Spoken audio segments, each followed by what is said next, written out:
Welcome back to the channel, people. Not the start. I wanted to start the video, not the start. Not the start of the stream. I wanted to start the stream off by ranting about Manchester United. We were supposed to talk about the Abu Dhabi Grand Prix preview, but we'll start off with United because that's the most recent one. I just want to get this shit off my chest because I'm absolutely seething right now. I can't lie. I think this is one of the worst performances that I've seen from United players in a long time. Trust me. Gustia, what are you saying, bro? Like I'm. We'll talk. Yeah, I mean, look, before coming onto the stream, like you just said, I was excited to talk about F1, Abu Dhabi, end of an era for most of the grid, except McLaren and Aston Martin. But I think this late kickoff between United and Forest completely took us by storm. And I didn't watch the match myself. I didn't get to catch the match, but I just saw the highlights with Ekevin, and my goodness, how many basic, simple school era mistakes are there? It is so hard to comprehend. And this isn't the first time we're seeing this. This is every single time, every single manager post Sir Alex Ferguson, especially recently. I mean, I just saw the 3 goals we conceded. You talk about the third goal, the Chris Wood goal, the to-be winner. I mean, it's inexplicable. So you have 3 players covering that area. Chris Wood doesn't even intend to score. Lenny Yoro is marking Chris Wood. And then you have De Ligt and Martinez on that post. And somehow the ball manages to weave itself in. Make that make sense. And then you have the second goal. Where is the communication, guys? Where is the communication? Bruno misplaces it. He basically passes it to the opposition. And then Morgan Gibbs White. Nobody's on him. Completely uncontested. No defender, no midfielder is tracking back and marking it. And then his It's shot. like he shot a 3-point. It's like he shot a 3-pointer. Exactly, but then Ekevin, what's even worse is his shot. His shot, no pace, no power, and I'm not even going to call it precision because he shot straight at Onana. This is the simple save I think a toddler could make. It was really no power at all, and somehow Onana manages to miss the ball completely. I just there's no logic. There is no logic to this. I don't know how you can save that. And then the first goal, looking at the highlights, it seems like every single set piece United concede, they look like they can concede a goal. It makes no sense. There were still so many players who were open, even not the goal scorer, but outside of the goal scorer. So this is just a mess. I know Ruben Amorim said United would suffer. I understand that. But it seems like United are so vulnerable out of possession. This is even unsustainable suffering. Like there comes a point where we still are Man United. Sure, trust this process. Sure, trust this philosophy. No doubt about that. And it would be very harsh to judge him on these opening few games. He did inherit an all-time mess. No doubt about that. And we should start judging him come the summer when he has the autonomy and authority to make his own signings and implement his philosophy properly. However, this is just ridiculous because you cannot be losing on every other game, if not every game. So yeah, I think there needs to be some stability in the short term because otherwise the wheels, not just for this team, but this club is going to fall off. Can't keep holding on to the same players over and over and over again. Otherwise, it's going to cost you your job, mate. It's going to cost you your job.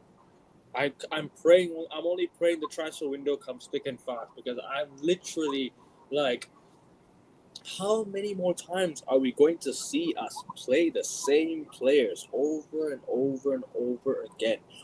Why are we still holding on to these players? Garnacho, right?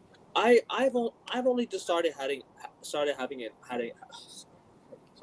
mad. I only just started having enough of you, man. Like, I only just had enough of you, like, this season. Last season, I let it slide. It's your second season. Third season, you're kind of pissing me off already. Rashford comes on. What does he do? Does nothing. Again, does nothing. Plays on the same side as Amad Diallo, and there's no link up between them two. I felt bad for Amad. He's our best player right now. No one can tell me otherwise. He's by far our best player. Amad Diallo is right now United's best player, right? And it's not even that embarrassing because he's that good of a player, but no one ever saw it. He's that good. Ten Hag benched him. Imagine playing Omari Forson over Amad Diallo. Crazy. And now he's getting a run of games. He's proving himself. He's actually doing all right. I give Amad Diallo my praise. Not one of his better games, but still our biggest threat on the right hand side. Who else am I to deny that, right? Who am I to deny that? Then what do we have? We have a midfield of Kobe Mainu, right, who has just come back from an injury. Why is he playing deep? Somebody needs to understand that he is not a deep lying playmaker. He's not a deep lying player. He is a eight. He's an 8 or a 10. He is not a 6. He cannot play in the 6 and ping a pass. He's going to get exposed. In this system, he's going to get exposed, and I do not want to see Kobe Mainu get exposed like that because he's a good player. He's a very good player, and I rate the guy really highly. He's a good player, right? Mazraoui, unfortunately, had to be rotated today because he's played 90 minutes back to back to back. Can't really fault him much. Yeah, came on and did all right. I'll start with the positive. I'll start with the positives first, because why not? Yeah. De Ligt, not his greatest performance, but I'll let it slide. It's his first like poor performance for United, I guess. Maybe not his first, sorry, but one of his worst. Yeah. Hoyland got the goal. What else did he do? Offered nothing. Garnacho, again, poor. Does nothing on the left hand side. Just holds onto the ball. Doesn't pass well enough. Yeah. Who else do we have? Bruno Fernandes. Oh my days. Your favorite player, right, Ekevin? Better than Eric Cantona. The best signing in United's Premier League era. Oh yeah, for sure. He's the greatest United player of all time. He loses the ball. He pings it. He does these Hollywood passes. The best United player I've ever seen in my life. But hey, Ekevin, but he has more goal contributions than everybody in the league since November. Doesn't that make him the best player on our team? Oh yeah, it does. Because you know why? All these goals lead to absolutely nothing. These goals lead to absolutely fucking nothing. What's all this for? What's all this for? And we bring on Xerxes. He had a good game against Everton, but he comes on today. Barely offered anything, really, but he barely touched the ball. I don't know how many touches he had when he came on. Somebody remind me in the chat if you can. Somebody put it in the chat. I don't know how many touches he had, but I swear to you, he didn't have many touches. Didn't really see him much in the game. Mason Mount did nothing. The guy is awful. He's just another one of those who just presses and runs. He does absolutely all his work off the ball. 60 million for a guy who's wearing number 7 and does all his work off the ball rather than on the ball. Why are we spending 60 million on Mason Mount and then we could have signed a player? Yeah, bro. Jadon Sancho just got his first goal for Chelsea against Southampton. Right? I'm not saying Jadon Sancho would do wonders in this United team, because I don't think so he would, right? But with the players we have right now, with the way they just played tonight, yeah. I'm sorry, like, the only player that can come out of today's game with a little bit of something is Amad Diallo. Real talk.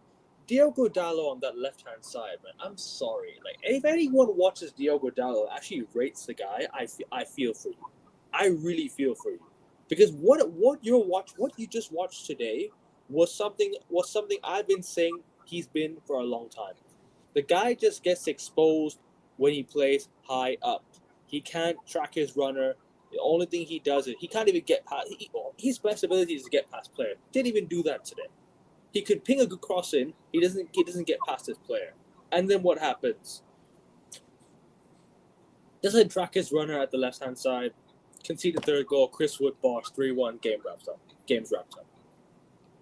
wrapped up. And then what do we have?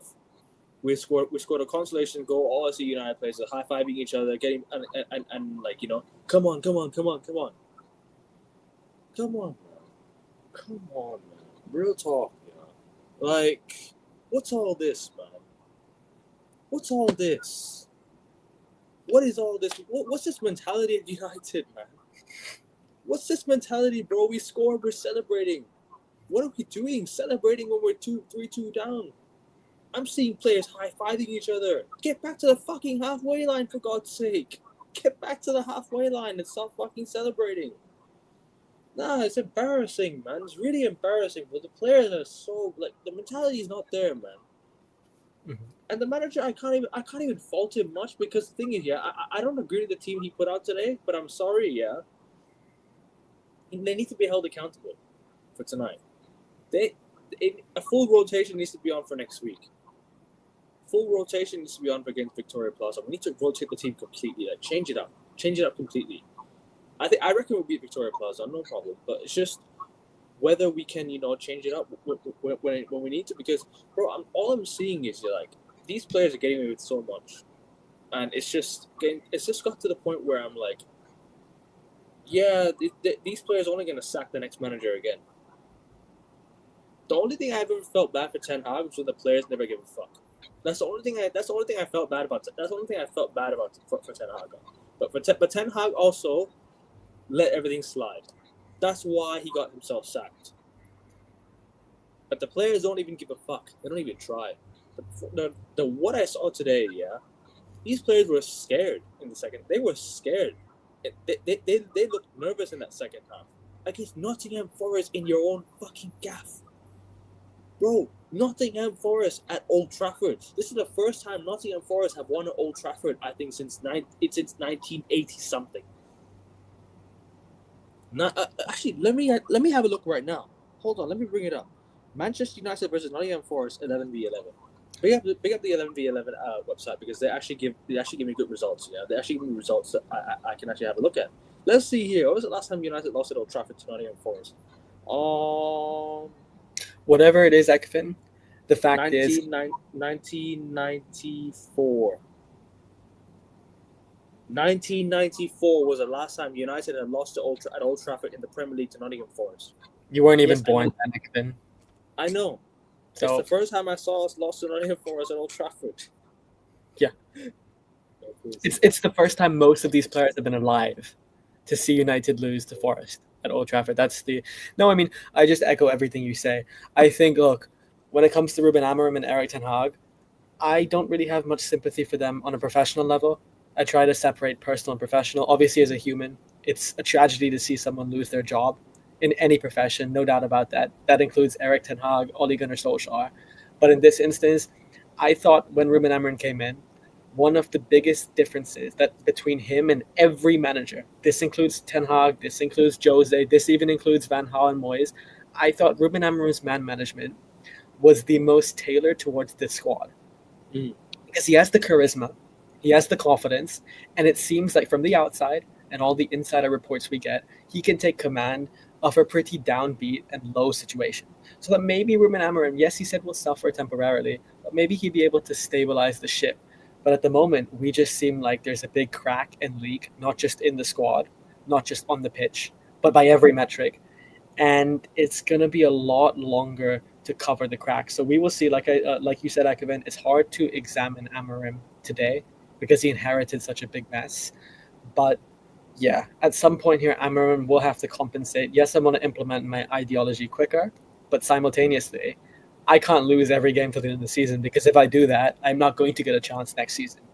So I'm not saying sack Amorim, far from it. But if anyone is listening at United, which I don't know, probably not, because they're all pretty pissed off after another defeat, just be a little bit wary, because I understand you say we want to suffer for a while and we want to implement our style of play, but you don't want to forget today, because if you don't prioritize today, there is no tomorrow. Yeah, I completely agree with you, King. I 100% agree with you. We've seen it at Sporting. Ruben Amorim completely dominating Europe, even against City. And one other thing with these players are, yes, sure, some of them are high profile and they are talented, but they're not conditioned. These players are not conditioned. They don't have the stamina and fitness nor confidence. Ten Hag didn't install that in them. No. So my point here is, yes, I agree. No criticism, no question marks around Ruben Amorim. It would be way too unfair and premature to do that. Absolutely, I agree. He deserves a summer window with full authority and autonomy to make the signings and decisions he wants. I completely agree. However, just at the back of your mind, Ruben and his staff, don't forget. Yes, you're focused on tomorrow, but if today is completely fucked up, there is no tomorrow. Mm. Just make sure we aren't this leaky in every single game because, Kevin, I don't know about you, but with the way we've been playing for the last year and a half, I can see United losing to anybody and everybody. Literally. And we look like we're going to concede at every set piece. And every time we lose the ball, like today, looking at the stats, we had the majority of the possession, but every time forced on a break, we seem very vulnerable. So again, yes, there is about prioritizing style of play, but you can't prioritize style of play at the behest of results. The thing is, when I watched when I actually about the first half, when Forrest scored, the one thing I'll give credit to United for today is the way we got the goal quicker than expected. We got the goal soon after we conceded. So True. we got it right away. I'm like, okay, cool, dodgy goal, take it, go again, go back to the halfway line, get back again. Yeah. Second half comes, these players fall asleep. It's almost like, you go into a 15-minute break and then these players are like, nah, we'll just like relax. We'll play however we want to play. And then you still have Bruno Fernandes pinging these long passes. You still have Diogo Dalot, like, I don't know what he's doing. I can't really pin it on the manager, obviously, because these players decide to make their own. Bruno Fernandes gave the ball away for the second goal. That's not on the manager. That's on Bruno Fernandes, right? Whether people like it or not, that's on Bruno Fernandes, right? Third goal. Oh my god. What are the defenders doing? all three of them, by the way. All three of them falling asleep. Back post, Chris Wood. Easy, just easy clear that. That's very, very easy to clear. That ball is very, very easy to clear, man. Ekevin, it's a FIFA goal on steroids. That's how bad it is. It is such a bad goal on every level. It makes no sense. Like it's almost like United are so good to be bad. Like there comes a certain point where that you have to be that talented to be that bad. Because the stuff that this club continues to do, the lack of communication, cohesion, structure, and solidarity at the back, it makes no sense. Every single week we watch United, somehow it gets worse and worse and worse. I don't know how it's possible. I really don't, Ekevin. It's hard for me to generate the words here. Real talk, man. Honestly, like, I'm gonna give the manager time. Obviously, I'm not gonna slay him yet because today was the players. I can't lie. Like, I thought the manager did his thing. Like, he started the players that should have won the game, really. Because I feel like the Everton game, last week, was one of the better performances I've seen from United in like a very, very long time. That was like a professional performance. Like, that was a performance that I can appreciate, I can accept. I thought, you know what? Finally, we're finally clicking into gear now. United clicking. The 3-4-3 system works, and I still think it'll work, but with the right players. And I think Ruben Amorim needs to go into the summer, right? Needs to go into January, get some players in on loan if possible, and then go into the summer with the players that he wants to keep. And if he brings in his own players and the results are not getting better, then that's where I make my judgment. But as of now, we're still in the same mess that we are under Ten Hag. It's not a quick fix, I understand, but you still should play the players that are good enough. These players are getting away with a lot. They're getting away with a lot. And Ruben Amorim called them out. Cool, I understand that he's going to call them out. Sure, he will. He's going to do that. He's a ruthless manager, right? But still, can't be starting the same players week in, week out if they're going to screw you over. They screwed you over against Ipswich. They almost screwed you over against Bodo Glimt. Now they screwed you over against Nottingham Forest. What are you going to do against Victoria Plaza? What are you going to do for the Manchester Derby? These next two games away from home, Victoria Plaza, I expect to win. I expect at least a draw against City. City have not been great. I don't care what people say. They have not been great. If United do not win that game, if United at least do not get a draw in that game, I'll be seething. I'll be absolutely seething. City have lost what? City have won one game out of the last 8 games. They drew 2 games and then they lost 4 or 5 games or something. 5 losses in a row or something. Come on, we should at minimum get a draw next week against City. Minimum. And I sound crazy because United are not in a good position. Cool. But Spurs went to the Etihad, got a 4-0 win, and then they went and lost to fucking Bournemouth, and they went and lost to I can't remember where they went to drop points to. They dropped points to Roma, they dropped points to God knows, I completely forgot. They dropped points to Fulham at home. Like, it's going. He'll get it. The manager. I feel like the manager will get it right. I think he'll get it right. I reckon. We'll be fine. It's just, can he bring in his own players? Can he bring in a system? Can he implement the players that he wants to bring in? Can he implement a style of play with the players he wants with the style of football? Can he do that come next season? His talent ID is what I will judge. His talent ID is something I will give my judgment on in the transfer window. And I can't wait for the transfer window. I can't wait for it to open. We need to bring in some players ASAP. We need a left wing back. I feel like we need a backup striker to Højlund, because Højlund's been lackluster in front of goal. He's been very, very lackluster in front of goal. We need to bring in another midfielder, at least a midfielder. We're not going to do all this in January. I hear that. We won't. But if you can bring in some players on loan, cool, do it. Bring him on loan. Give Ahmad his contract as well, because Ahmad's contract's running out, and we're going to lose a gem if we don't get his contract sorted out. We have to get his contract sorted out as well. We need to get it done soon. And sooner rather than later, yeah. If United do not get their act together, we could be 15th. 15th in the league, we lose to City next week. At minimum, I expect a draw against Man City. A draw. Come on, bro. City have won one game in like 8.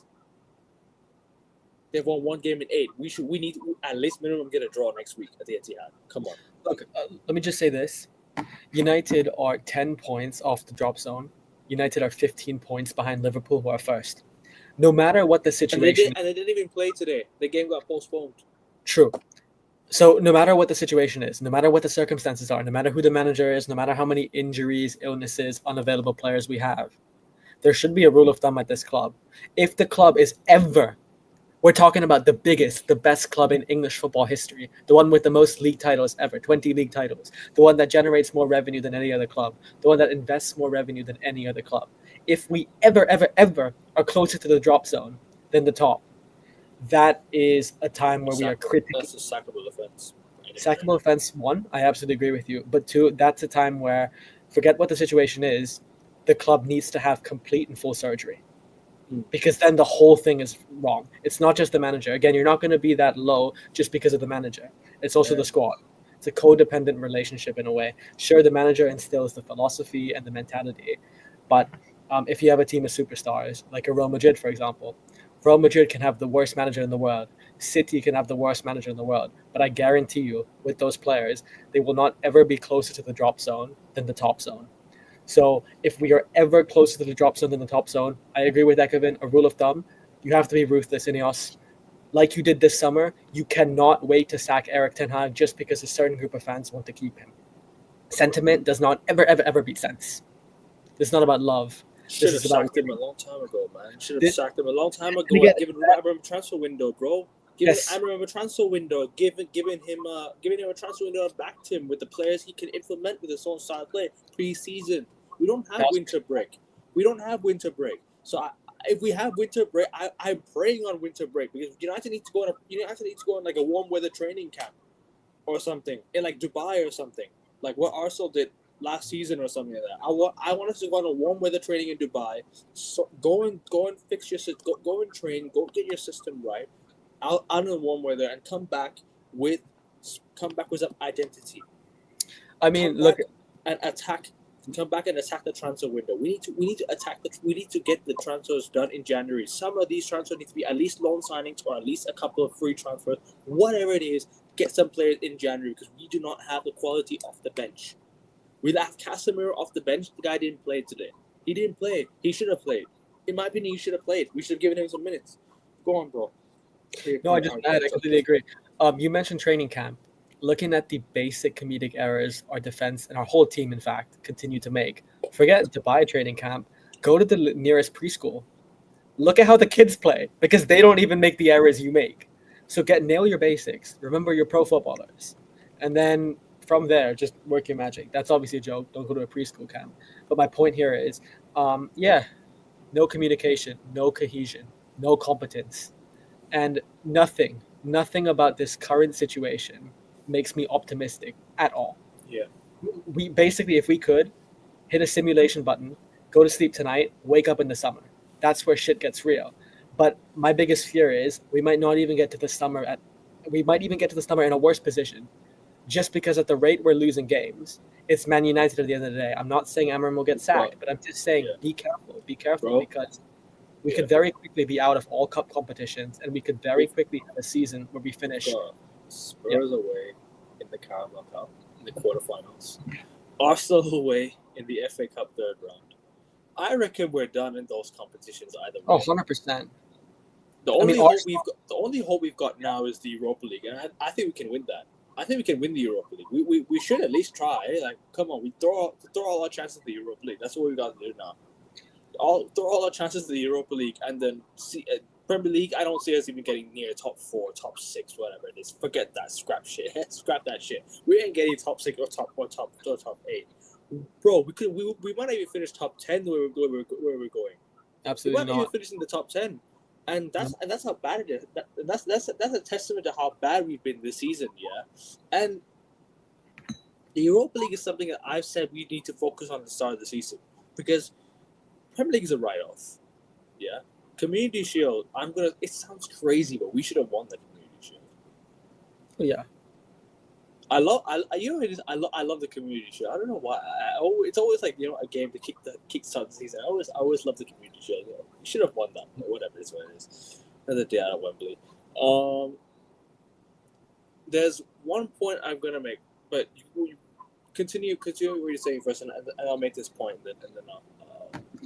No, I was just gonna add, the one saving grace we as United fans had every time a manager was sacked was the new manager bounce. That's gone.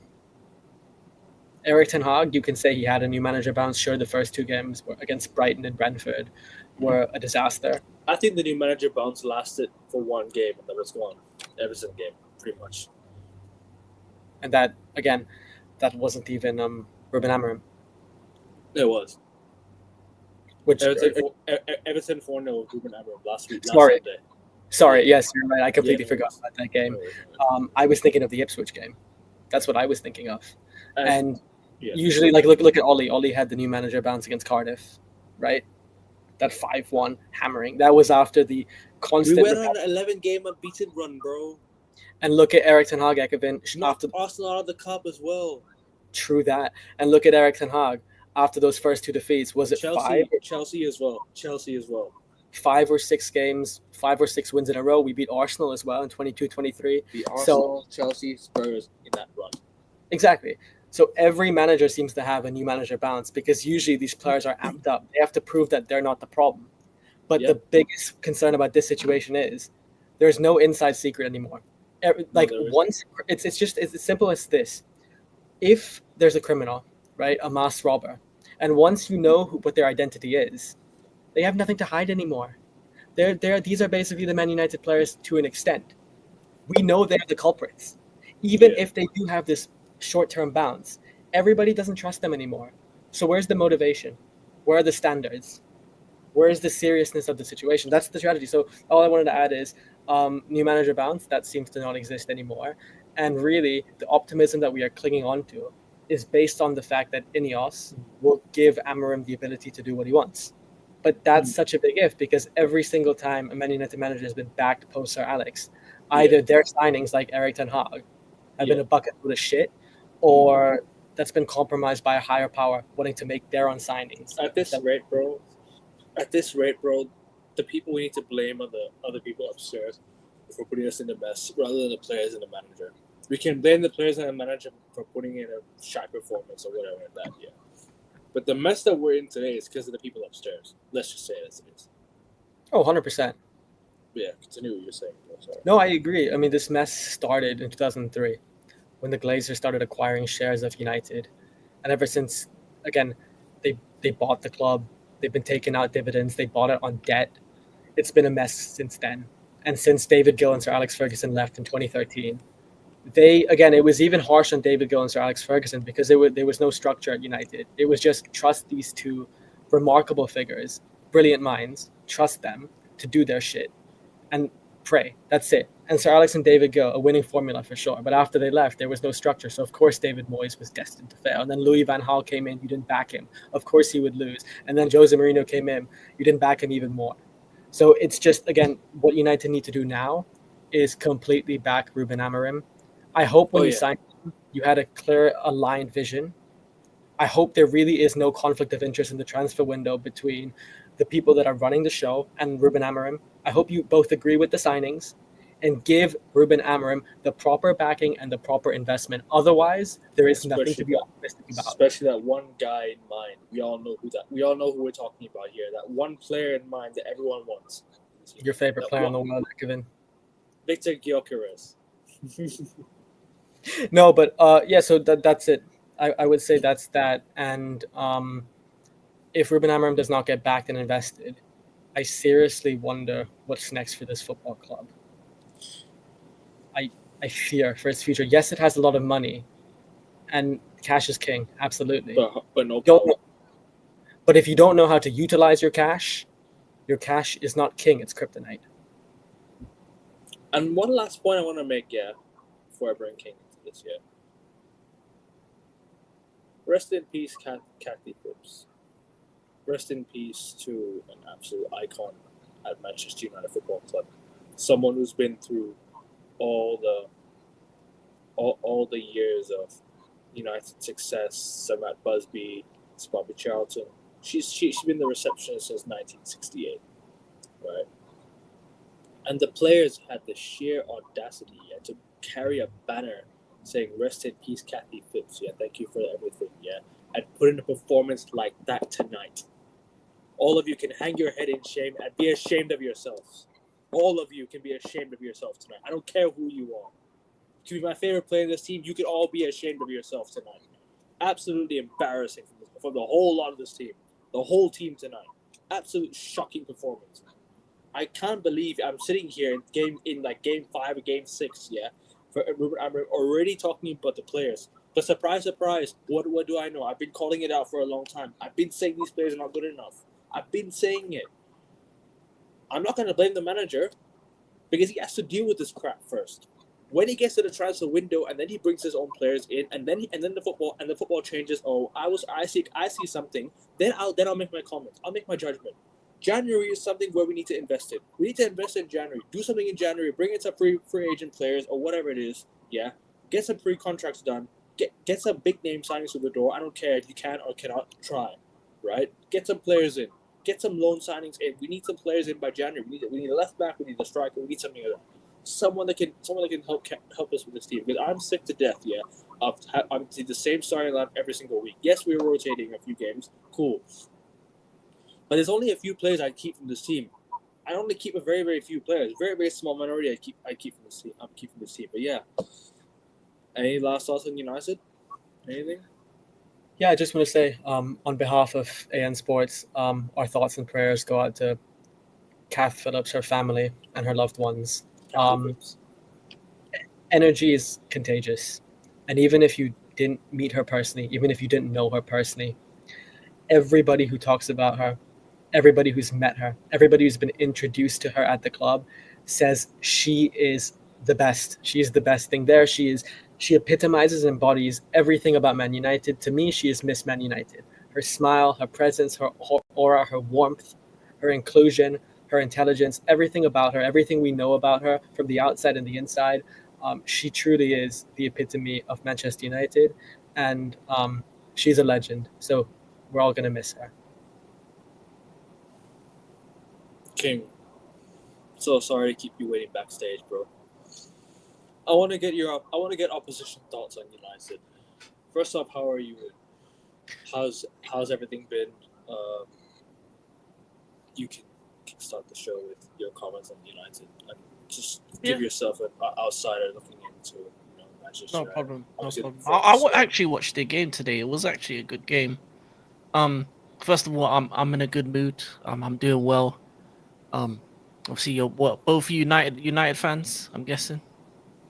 Yeah, Yeah, he's a United yeah. fan as well. Yeah, United fans. I'm a United fan as well. Yeah. The Hey, thing about I was featured on City. I don't know what you're talking about. I was on City social media team. I don't know what United are. I'm wearing blue. Hey, Hey. don't look at me. In the same summer, you were featured on both accounts. You were in Thailand for the preseason, and then they captured us on camera at the hotel, and then you went off to City. Yeah, to watch a game at Old Trafford with the City mob. You went that's to watch the crazy. game. You went to watch a preseason game with the City mob at Old Trafford. Yeah, enjoy that. Hope you enjoyed that, mate. But yeah, carry Go on. on. Sorry, King. In terms of long term, I think as a United fan, I'll be excited. Because I actually like the way Ruben plays football. I like his style. I like how he sets you out as a team. He's just let down by individuals in terms of the actual squad itself. Like you had Yeah. you had the possession, you had the chances, you had the opportunities. There were so many times where I looked and I saw if a player just made the right pass or the right movement or the right just in that final third that you would have unlocked Nottingham Forest a lot more. For me, the two biggest problems are your two tens in Garnacho and Fernandez. I just think they're not good enough to Thank be you. starting in those Been saying positions it. Been saying in it. the club. Um, Personally, especially when I actually watched Ruben's team Sporting live, and when I saw his team, the reason why his team is so great is because his two tens are quick and creative, and his wing backs are always up and down, and they kind of like the major thing is he needs his two tens to be creative, and he needs his two wing backs to be industrious.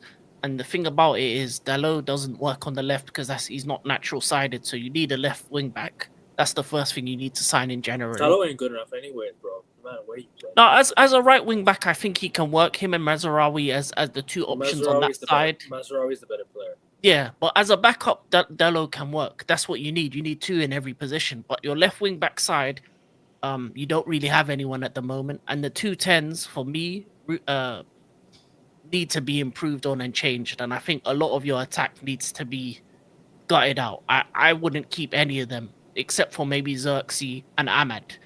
I wouldn't keep Ahmad's the only Hoyland. player.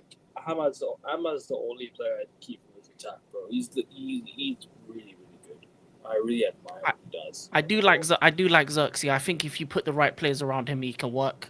Hoyland, Xerxes no. number 10. No, Hoyland's not that good. Hoyland, no. Hoyland's finishing is Bruno, it's the finishing rest of them, no. Yeah, his positioning in the box is a problem. And one thing is that he's always trying to barge into players. Yeah, and he spends most of the time on the floor rather than actually standing up. And that's the biggest issue that I got with Rasmus Hoyland. We need a striker. Like I've been saying it for the longest. United need a striker. We need someone that can score us 20, 30 goals a season. We're in how many competitions per season? We're in Europe nearly every season. United need to go and use that to their advantage and get a striker that can score bags of goals that can sort of that can take our chances with, because you could be having a rough game. You could be having a really rough game. A smash and grab from a striker is what you need, especially when you have someone who can finish. Someone who can score a goal for you out of nowhere is what you might need. Someone who can score a goal for you when the chips are down, when the odds are stacked against you. A smash and grab goal from a very, very clinical striker is what you need. And I think that striker is Victor Gyökeres. I think he's that guy. I might be wrong. I might be right. We'll see. Time will tell. Maybe Mamouche might be the guy. Maybe you could go and get Victor Osimhen. Someone that can score goals for United. Someone that can put away chances. Right. Today, from what I saw from United, everyone was all jumbled up in the middle. There was no pass movement. I only saw that in the first half. Do you know what it is? When we scored, the way we got back to the game, not long after we conceded, we scored. I was like, okay, cool, we're back in the game. I'm seeing something now. Cool, we done well. Yeah, got back into the game. Get back to the halfway line. Go again. First half, not so bad, apart from when we conceded the goal, right? other than that, our set piece defending tonight, our defending in the air has been absolutely atrocious. 2 goals conceded in the air tonight. 1 goal conceded from a very, very stupid mistake by Bruno Fernandes. I don't know what he's doing with it. I don't know what he's trying to do. I don't know what he was thinking. Don't know what his thought process was to make that turn.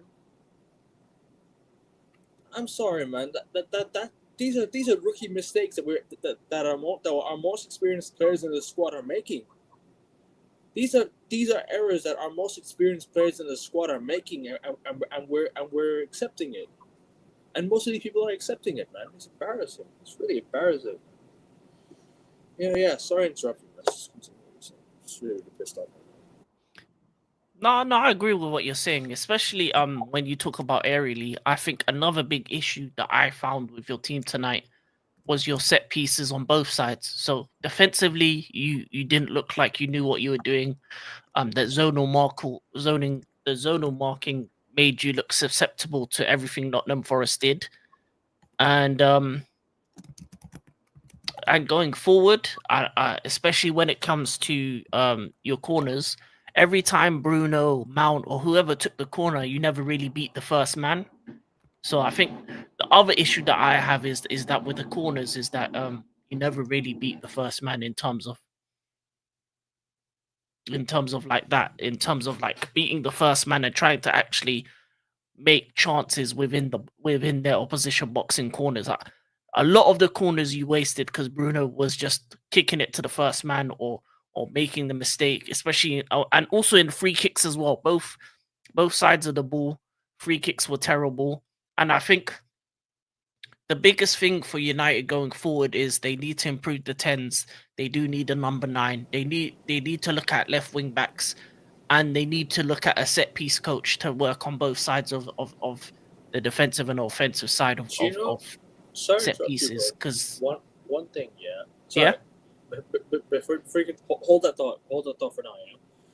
United had a set piece coach that we signed from Chelsea under Ollie for us to defend set pieces, and we actually didn't do that bad defending set pieces. We didn't do that bad defending set pieces. But our biggest problem is attacking set pieces. Yes, we've scored 5 goals off of set pieces this season.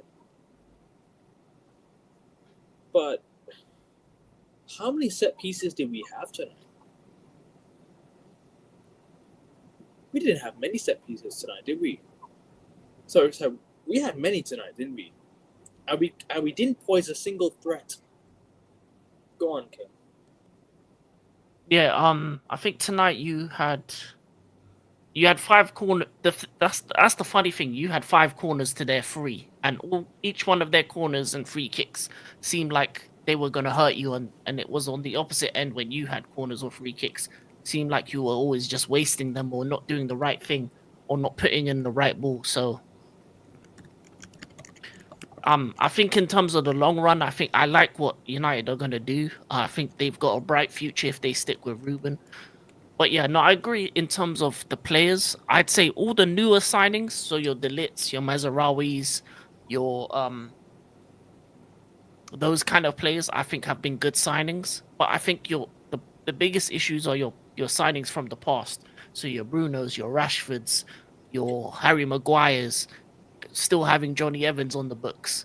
Even Onana, to a certain extent, I think he's a liability and may need to be replaced in the long run. So it's just going to be, it's going to take maybe a season or two, a summer or two before Ruben gets what he needs to compete. I'm giving Ruben Amorim, at least two full summer transfer windows. Yeah, definitely. Two full summer transfer windows to get your own players in to implement your own style of play. If you do not get it done by then we'll call for his head. Yeah. Then we'll be calling for his head, because if he doesn't do what's required, then we'll say it as it is. Right now, I'm just gonna be like, you know what? I understand that it's not his players that he's walked into, but the lineup can be better. The lineup can still be better. The substitutions can be better. The players that the formation, I'm not against the formation. He's implementing his own style of play, but it's not going to work with these players. It's not going to work with these players. So, my thing is, keep playing the players that have been playing well for you and leave the players that have been average out. Just play the players that have been consistently good for you and constantly play the same lineup rather than just changing it up and having to worry about, these players, that. Nah. Play the lineup that's been working for you. Play the players that have impressed you, and play the football that's worked, which is a 3-4-3. He's kept it the same, which I give him credit for. He's not going to change it up. Fair. He wants to implement his own style of play. Something that Ten Hag didn't do when he came from Ajax. Something that he didn't do. It's something that he said that I can't play Ajax way, but it's what we hired him to do. But he didn't do that. Right? Ruben Amorim is playing his own formation, his own style of play, and he's being stubborn about it. And I like that. I like a stubborn manager like that. He wants to play his own style of play. Bring it to Old Trafford. Do it. Play his style of play. Keep on playing the players that have been impressing you with the system that you've brought in. But Mazraoui, for example, Amad Diallo. These two players have been the best players that I've seen under Amorim so far. These two players have been exceptional. I can't fault them one bit. Mazraoui came on and put in a good shift again. I felt that if he started, our right-hand side could have been more protected. So the second goal doesn't happen if Mazraoui plays, in my opinion. But it is what it is. I mean, any final thoughts on United? We're going to move on to F1 in a bit. Yeah, can I just say, I completely agree with what King said. It's not the new players, it's not the new signings, it's the old signings. Unfortunately, nothing against the likes of Rashford and Bruno and Luke Shaw personally, but they are completely synonymous with the mediocrity at Man United. They're completely synonymous and attached. And Leopards don't change their spots. So also for them, not just for us, mutually, we're not being harsh on them.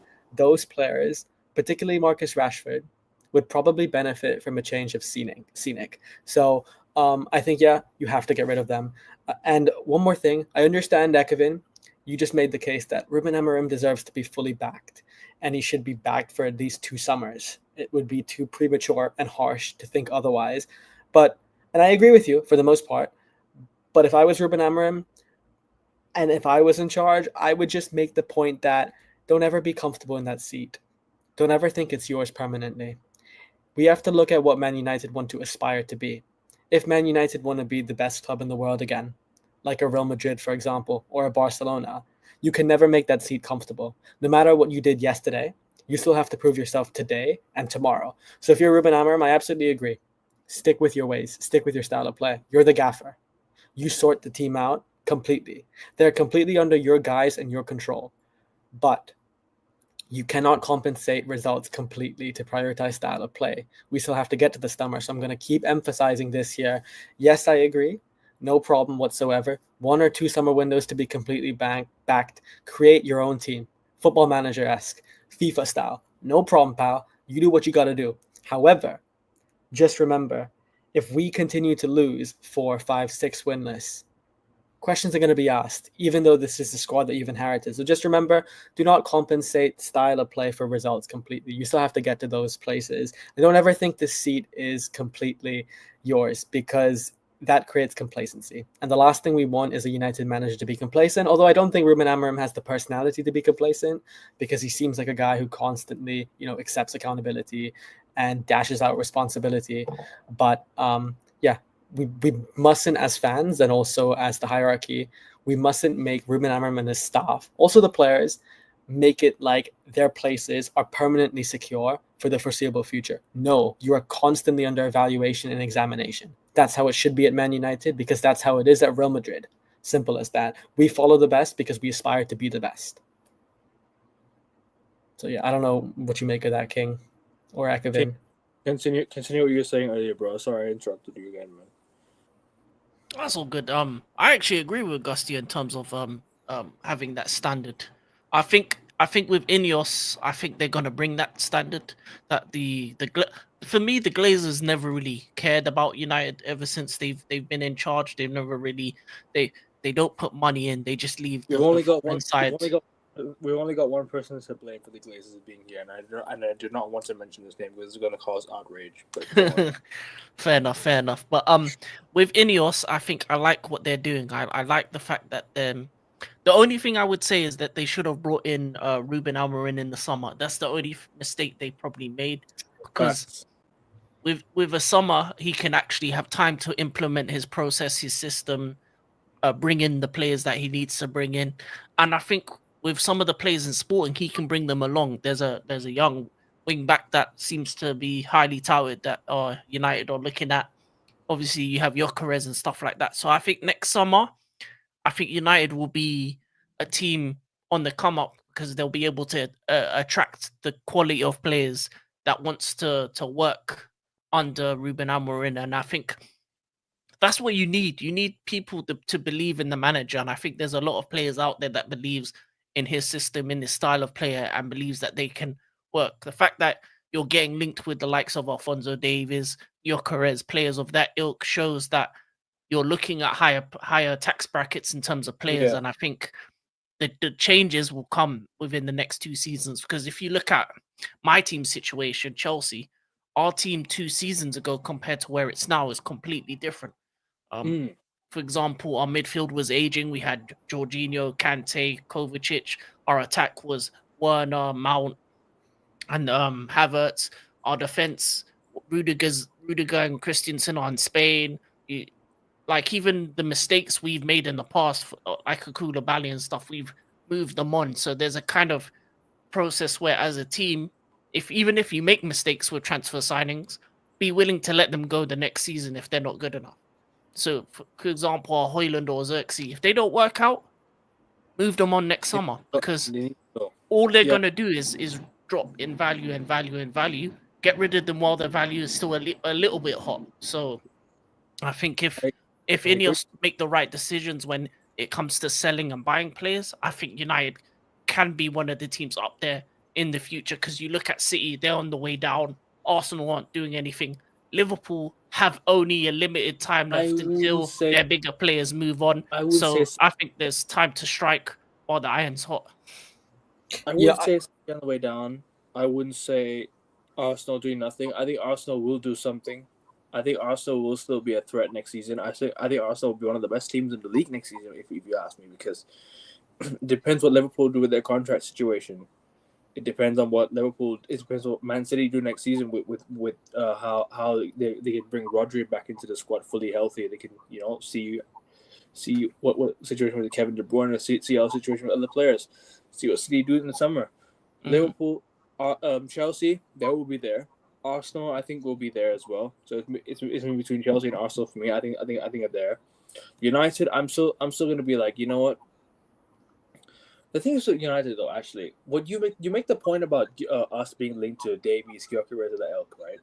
We signed Zlatan and Pogba while being in the Europa League. We signed Casemiro when we were in the Europa League. So United signing big name players is not a problem. It's never been a problem. It's never ever been a problem. It's when we've done it. It's more when, because sorry guys, let me get the point. Yeah. It's because United have always signed players when we're in the Europa League. We've always signed players to improve us when we're in the Europa League, rather than doing it in the Champions League. Last season was the season where, United are back in the Champions League. You build on from there. We signed players of good ability to help us go far ahead. For example, we should have signed a striker last summer. We should have gone for a top class striker last summer. Yeah, we should have gone for another good midfielder. We should have gone for another defensive midfielder to back up for Casemiro. Should have replaced Fred. Should have replaced McTominay this summer. We didn't do that. We signed Ugarte. Has been decent, but why didn't we show the same level of ambition in the transfer window that we did last season? Yes, and the players we signed have been really, really good, but our attack has been a massive problem, and it'll still continue to be a problem as long as United stick with the same attack as we have been doing this season and last season. Our goal levels, our goal tally has gone down, like really down. Has gone down a lot, right? And United need to fix that by getting a striker in and getting in the players getting the players that can play Ruben Amorim's system. But yeah, sorry, Augusta. Sorry I interrupted you, bro. I just wanted to get this point across. No, I just wanted to mention.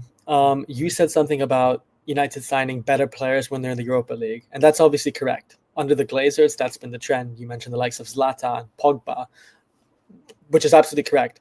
But I think we have to ask ourselves, why did United sign better players when they were in the Europa League than the Champions League? Two big reasons. One, obviously the heritage, the history. We have the allure and the pull, which I think is slowly deteriorating because the best players in football are the younger players these days, and they won't have the same affection and gratitude towards United as we would, or the Zlatan and Pogba generation. But the second reason is cash. Because we gave the likes of Ibra and Pogba an insane amount of money. We gave them historically high wages. That broke the wage structure in the dressing room, and that also creates disparity and discrepancy, not just in trust, but in hierarchy as well. So again, when we say yes, of course, we can back Amorim because we're in the Europa League. Just be careful how you back him. Don't sign players like Ibra and Pogba if they're going to break the wage structure. Because for a club that is on the ascent again and aspires to be the best, you have to have complete command on the situation. You need someone like a Sir Alex or even a Pep, for example, someone who just takes full control of the situation. And if you have players, a couple players, the exceptions that don't define the rule, if you have players on 350k, 400k, 500k a week, and the rest of the squad averaging 200k, 100k, which is still a lot, by the way, 100k and 200k is still a lot. But if there is like a 300 to 400 salary base difference, that is a recipe for disaster and also lack of cohesion. So just be careful with the signings. You hear that, bro? Completely hear that. Last thoughts on United before we move on to F1. Anything you guys want to say? Yeah, quickly on the wages thing. That's been the biggest problem with United as well in terms of, I agree with Gusty in terms of the fact that a lot of these players are getting paid beyond what they're worth. And I think if United want for a better future, I think they need to get rid of the high wage earners that aren't putting the graft in, putting in the numbers, putting in the performances that deserve those pay packets, and have a way of bringing in the next top players on smaller wages and making them earn the bonuses, the extra pay packets with goal bonuses, assist bonuses, the amount of bonuses you can add on top of wages makes it an incentive-based contract in which they will do more for the club because they're incentivized because they'll earn more by doing more. And I think that needs to be a bigger thing with the wages. And I think Ineos will do that. So, as I said, be excited for Ruben Ball. I think I like what I'm seeing. It's the first time where I've seen Man United in multiple games have high levels of possession, high level of chances. It's just the players. For me, I think it's just a quality issue, not a manager issue. And I think if you could just make a couple changes in some of the key areas in the tens and in the wing backs, I think United will be a much better team next season. And then you can improve and continue adding bit by bit, add a bit of nuance, add a bit of style and panache to the team.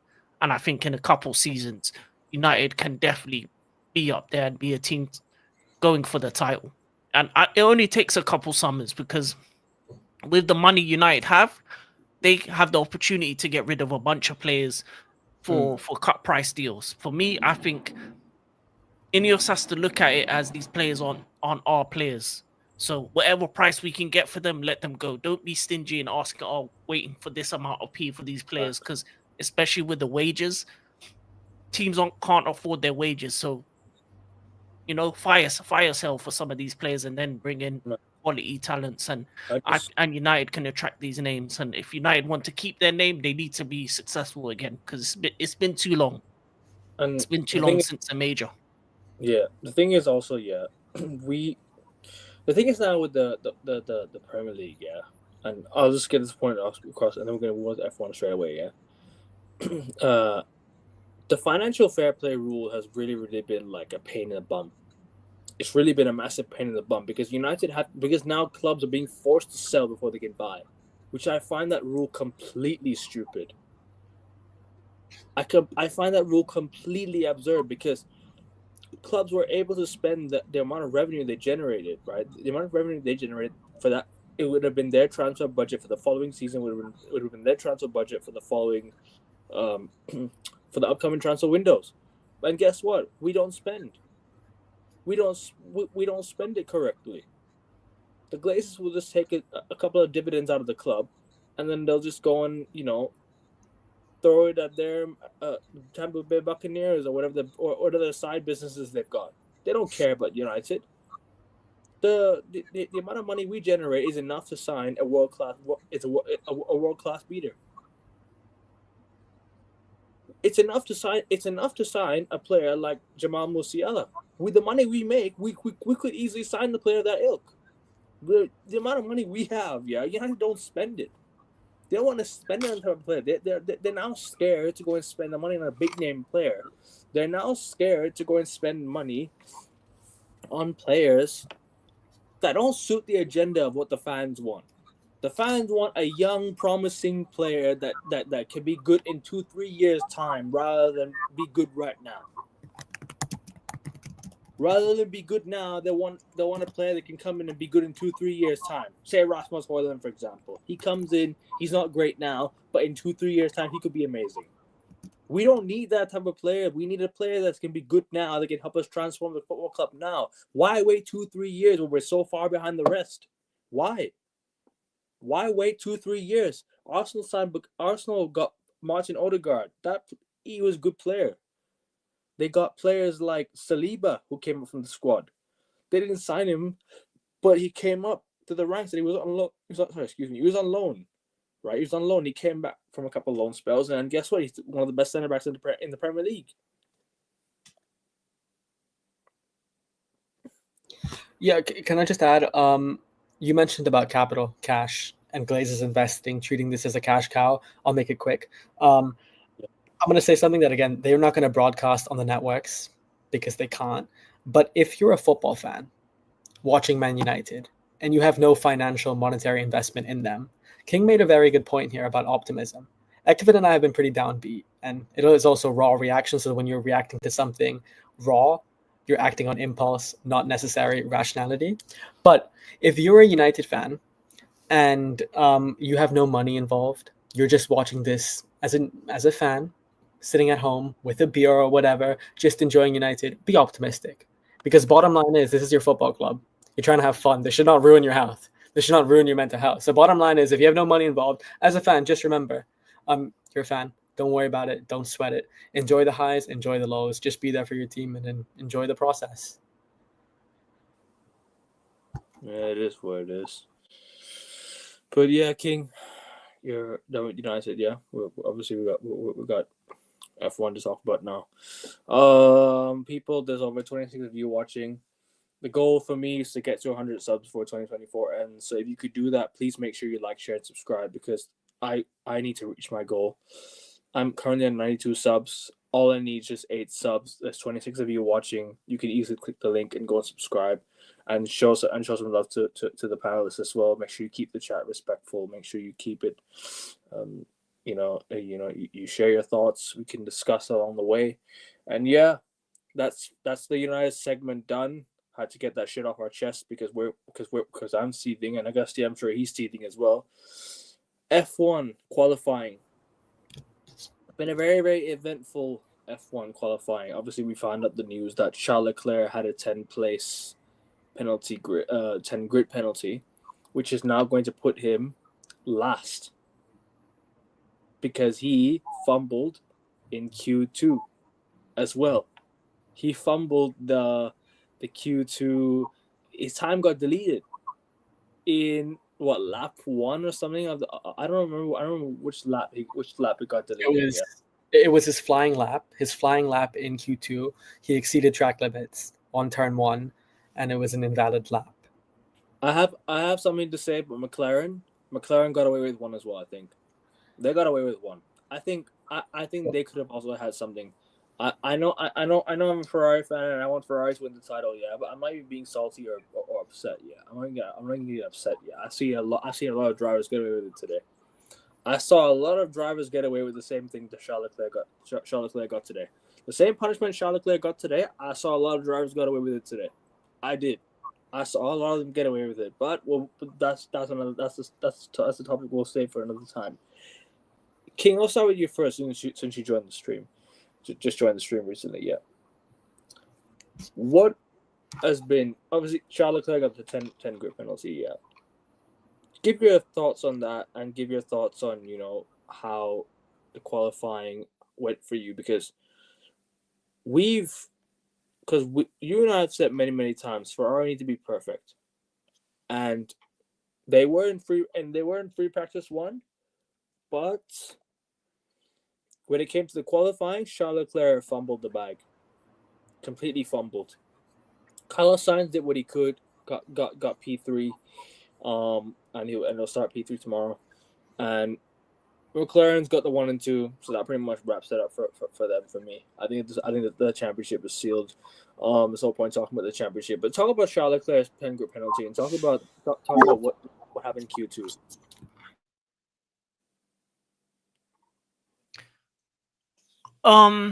Qualifying was interesting. I think from the moment we knew that Charles Leclerc had a 10 grid penalty, I think Ferrari was always on the back foot.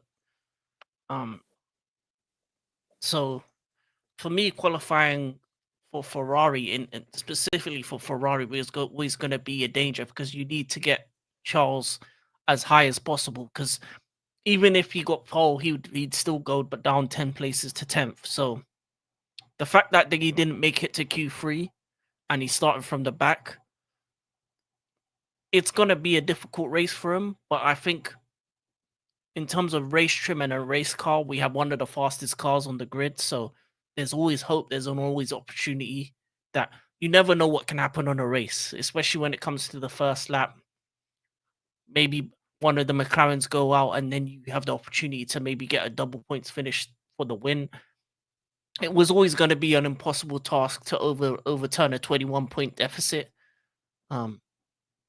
Especially considering what happened last race, especially with the FIA and the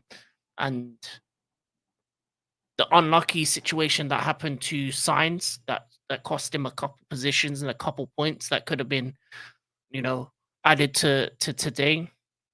But I think for Ferrari, the main aim is, and this is the thing that I was saying about Charles going forward is when these setbacks happen, you can't afford to do track limits on your last lap on a Q2 when you already got a 10 grid penalty and you need to be perfect and you make that mistake. Regardless of if people got close, you were the one that was a bit over and you got caught. And it's a kind of like a system where they kind of analyze it and they see it and they say, okay, all four. So for you, especially with the way the car was, it's cost you maybe getting a points finish in this race because it's going to be very difficult to overtake. It's going to be a long race for you. Starting from the back is never a good idea, especially when it comes to the first lap, because it's always the back markers and the stragglers that have nothing really to lose that make the crashes, that make the mistakes, and you can get caught up in it, or you could be the one that luckily whizzes through it. So you never know what happens in the starting, and yeah, you just put the team on a back foot completely through your own fault, and for Charles, as I said, in the future, he can't afford to make these mistakes again when it comes to competing for championships, especially if he wants to be an individual world champion. Because if you put Max or Lewis or Fernando Alonso in the same position, they're getting pole. They're doing what they need to do to get pole, and then they'll start from the 10th, and they'll probably just go through the crowd again, especially with the quality of car Ferrari has. No matter how good the McLarens are, an elite level driver will make your car even better than the best car on the grid if you're close. You've seen Max do it this season. We've seen Lewis do it in the past. We've seen Alonso do it. We've seen Vettel do it. So that's the difference between Charles being your every couple races to being a world. I think these are one of the many things over the season where you see it's not the team, because I think under Fred Vasseur, we've been a much better team in terms of the way we've moved, but driver errors are the things that we need to kind of iron out. And Charles, especially, he needs to become the perfect driver in order to win. You need to become the best of the best because you're facing elite competition, especially with Lewis coming next season. You can't afford to have a mishap, a mistake like that, especially in a Q2. There's there's no room for error when it comes to these kind of things.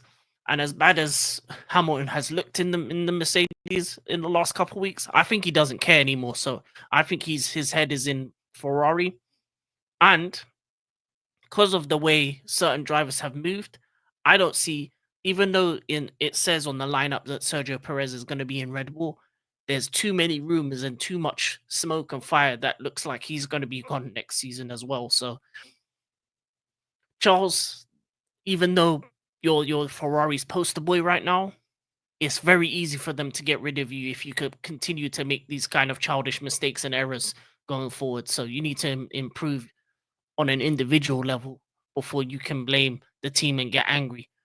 You need to cut out those kind of mistakes because those mistakes cost championships, cost points, and cost things like that. But I think it was always going to be a back foot for Ferrari with the 10 grid penalty.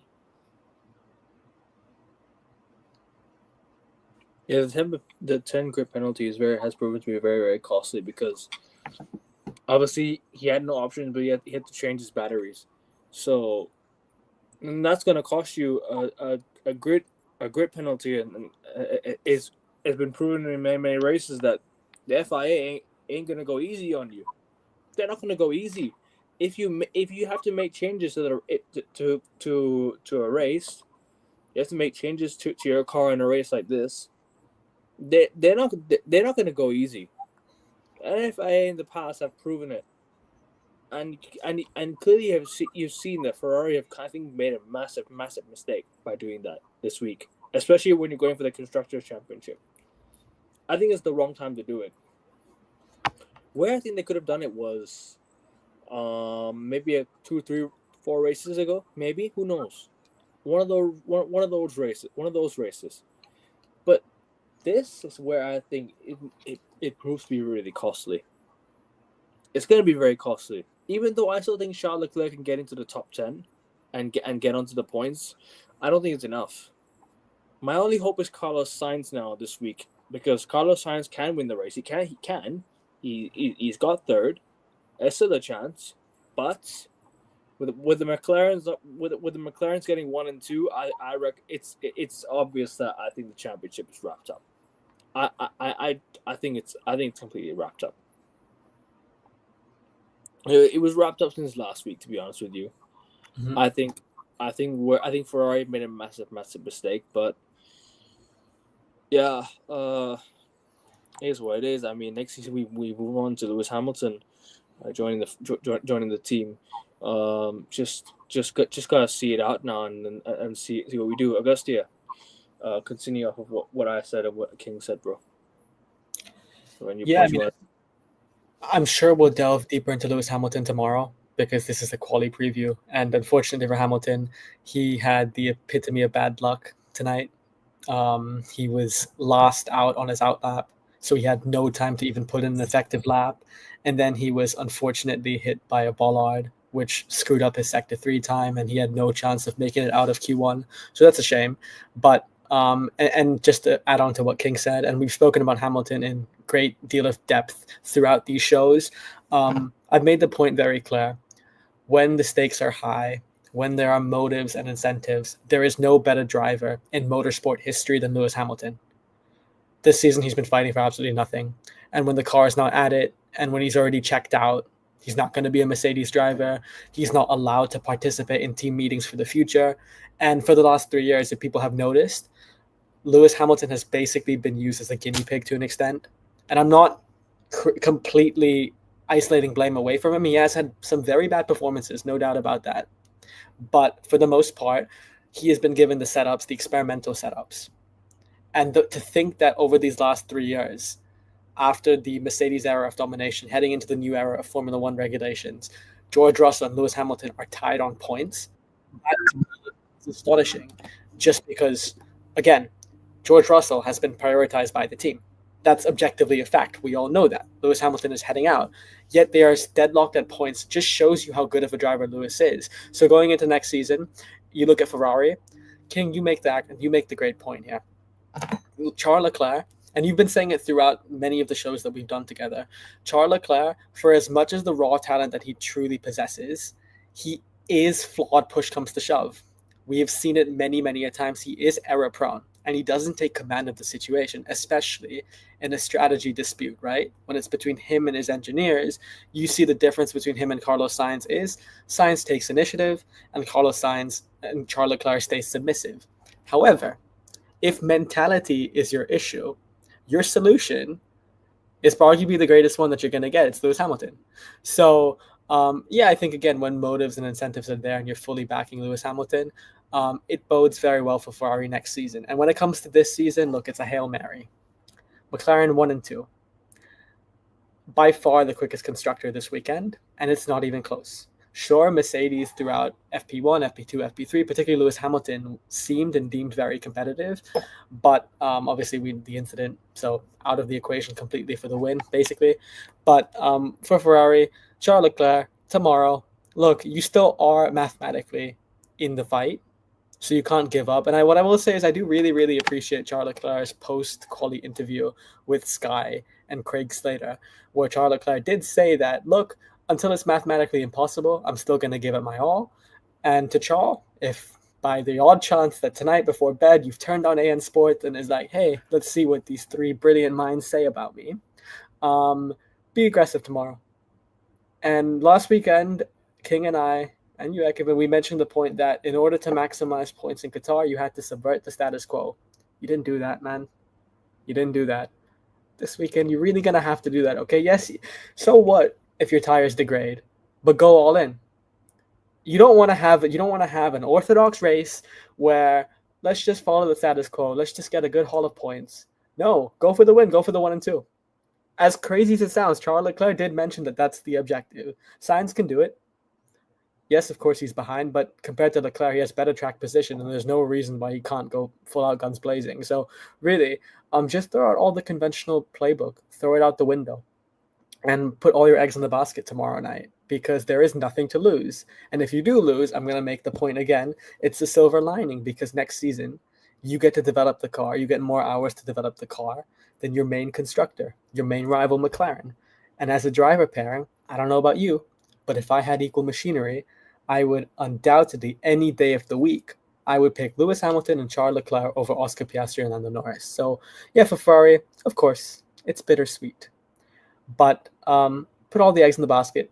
Everything you have tomorrow night, go ballsy, go all guns out blazing. But if you don't lose, there's a silver lining, because next season, you are easily my favorites, and I think both of your favorites as well. So yeah, that's what I have to say here about Ferrari.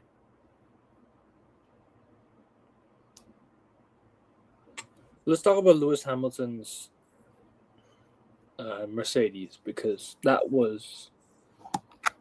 for me was a horrible ending to what was a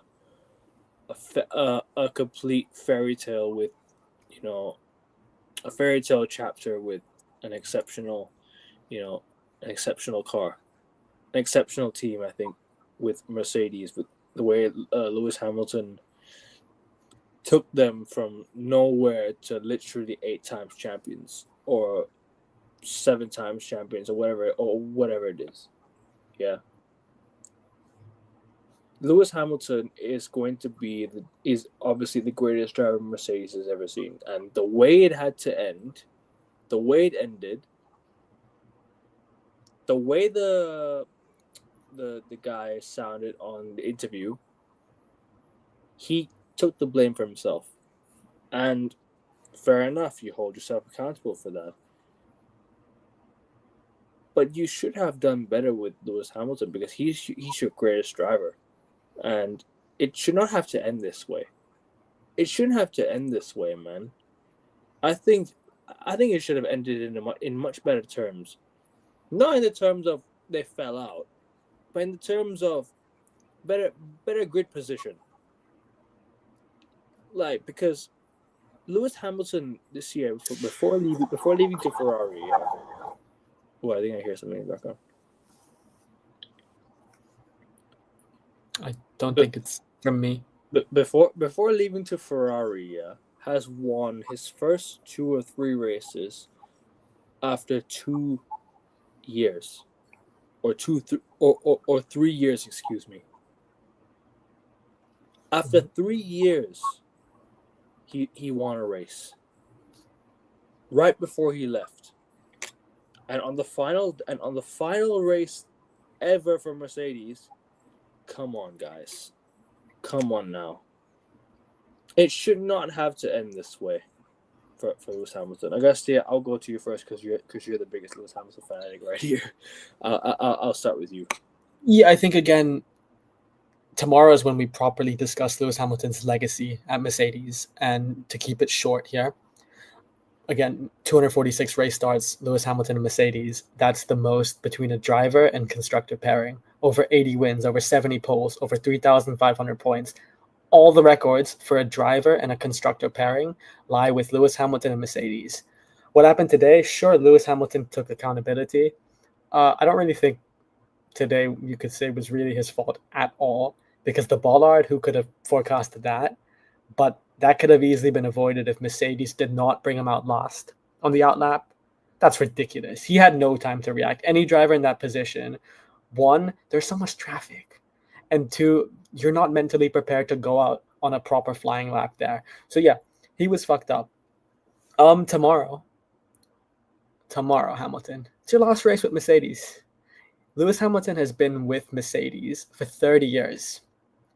He signed Mercedes McLaren. That's what it was. As a kid, he signed to Mercedes engines and their whole go-karting system. And then when he went to F3 and all these European championships, which he dominated, I'm sure we'll talk about that tomorrow. But yeah, it's been an end of an era for Lewis Hamilton personally.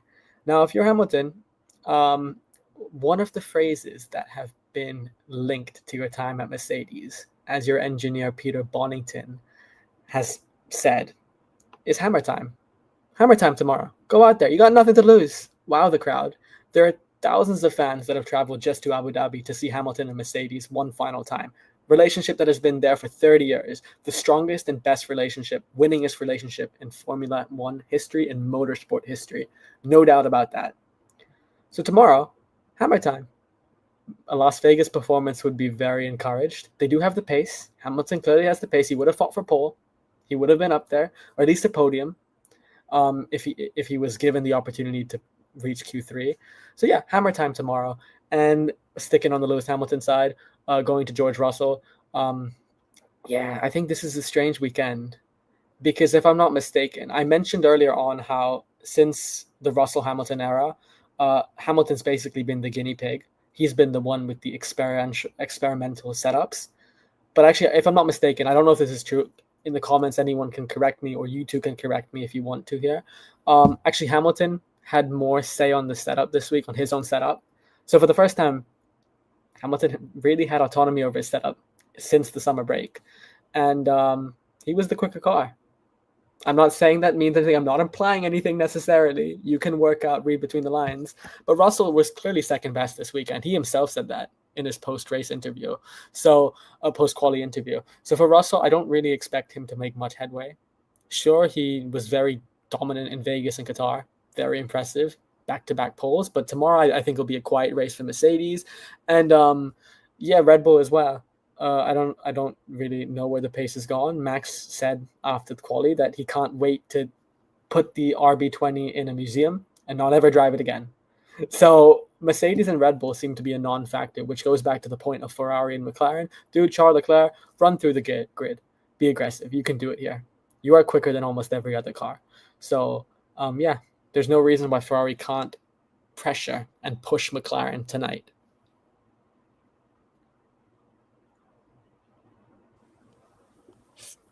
I hear that completely, man. I hear that completely. King, on Lewis Hamilton, the way it ended, yeah. Obviously, as a neutral, yeah. Obviously, he's joining us next season. Did you want to see it end this way? Did you want it to, obviously, I'm sure you don't, but in terms of how it's ending for Lewis with Mercedes, the fairy tale ending. It's not a fairy tale. It's not a happy ending. It's not a happy ending to a fairy tale that will probably be forever in the books. It's not. It's a sad ending. As for me, as a person who's not really rooted for Lewis Hamilton in a long time, who's not really rooted for him, will not root for him, but to see it end this way, it's sad. Go on, bro. It's your time. Your floor is Yeah, yours. yeah, it is sad. It's funny. The ending of this season is a lot of endings for a lot of drivers in a lot of different teams, and for me, I think the Lewis Hamilton one is justified because I think as an elite driver, there's always one. If there's an opportunity for you to drive for Ferrari, you're going to take it. I think that's one thing that most drivers want to do once in their career. I think Verstappen at one point will probably put on the red at some point. I think because Ferrari is just synonymous with Formula One. So every elite driver wants to put the red on one time. And I think because he's winding down to the end of his career, I think this is the perfect time for him to move on, put on that red, and get a couple wins, maybe even win a championship and cement his GOAT status. I believe he's the greatest of all time. I don't think anyone will ever top him for a long time. Me personally, I don't see anyone especially the level of dominance that he had with Mercedes as well. Yeah, it's a bittersweet ending because there's been a lot of extra stuff in the sport that's happened, obviously with his teammate having the fight with Max. We can talk about that later. But in terms of endings, I think I've personally seen worse endings. I'm ashamed of what Alpine did to Ocon and not allowing him to race his last race, even though it makes sense for them as a team. It's just that's not a nice way for a driver that's been with a team to go. Obviously, you got with Zhao and Bottas, they're both going. Then you look at the likes of Carlos leaving Ferrari. Um, Obviously, you got a lot of other drivers moving teams as well. So it's been a weird end to the season because a lot of these drivers are focused on the next season. If I'm being honest, a lot of them are moving teams. A lot of them are in different spaces. So I think we haven't seen Lewis at his best in the last couple of races because I just don't think his head is in Mercedes anymore. He's thinking red. He's not thinking silver and black anymore. So it is a shame that he had a bad quali, but it's just one of those things that can happen in a quali that if you risk it by going out too late, anything can happen. And it's a shame that a Pollard got in the way because before that Pollard, he was up on his time, so it wasn't really the fact that he was slow. It's just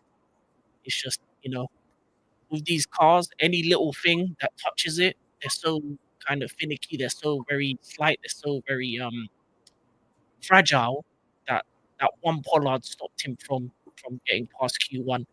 But I think the good thing with him and Charles being at the back, I think we're going to see a lot of overtakes. I think we're going to see two of the better drivers in the grid in cars that have been really fast over the weekend go through the grid. So we're going to have a lot of good action to watch in Formula One.